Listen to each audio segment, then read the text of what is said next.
ಓಂ ಶ್ರೀ ಸಾಯಿನಾಥಾಯ ನಮಃ.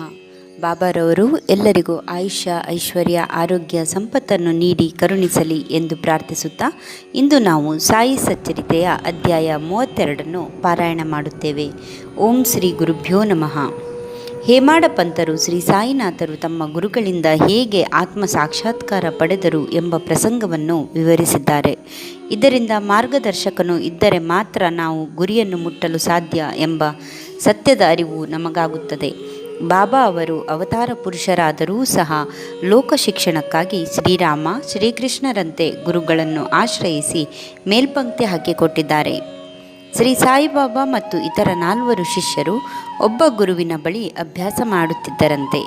ಧಾರ್ಮಿಕ ಗ್ರಂಥಗಳ ಅಧ್ಯಯನದಿಂದ 4 4 ಬಗೆಯ ಅಭಿಪ್ರಾಯ ಬಂದಿತು.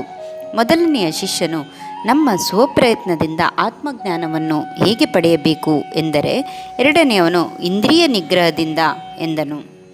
ಅದರಂತೆಯೇ ಮೂರನೆಯವನು ಸತ್ಯ ಅಸತ್ಯ ಪರಿಚಯದಿಂದ ಎಂದಾಗ, ನಾಲ್ಕನೆಯವರಾದ ಬಾಬಾ ಅವರು, ಕೇವಲ ಪುಸ್ತಕ ಜ್ಞಾನವು ನಿಷ್ಪ್ರಯೋಜಕ, ನಮ್ಮ ಸರ್ವಸ್ವವನ್ನು ಗುರುವಿನಲ್ಲಿ ಅರ್ಪಣೆ ಮಾಡೋಣ, ಈ ದೃಢ ನಂಬಿಕೆಯಿಂದಲೇ ಆತ್ಮೋದ್ಧಾರ ಸಾಧ್ಯ ಎಂದರಂತೆ.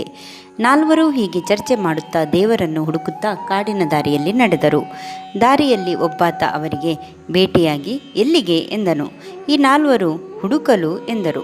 ಏನನ್ನು ಹುಡುಕಲು ಎಂದು ವಿಷಯ ಹೇಳಲಿಲ್ಲ.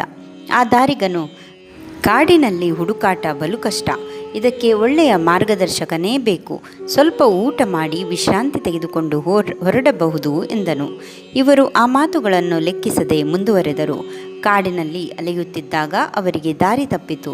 ಮತ್ತೆ ದೈವವಶಾತ್ ಅಲ್ಲಿಗೇ ಬರಬೇಕಾಯಿತು. ಆ ದಾರಿ ಹೋಕನು ಮತ್ತೆ ಊಟ ಮಾಡಿ ಎಂದನು. ಬಾಬಾ ಆತನ ವಿಶ್ವಾಸಕ್ಕೆ ಮಣಿದು ಉಂಡರು. ಉಳಿದವರು ಹೊರಡಲು ಸಿದ್ಧರಾದರು.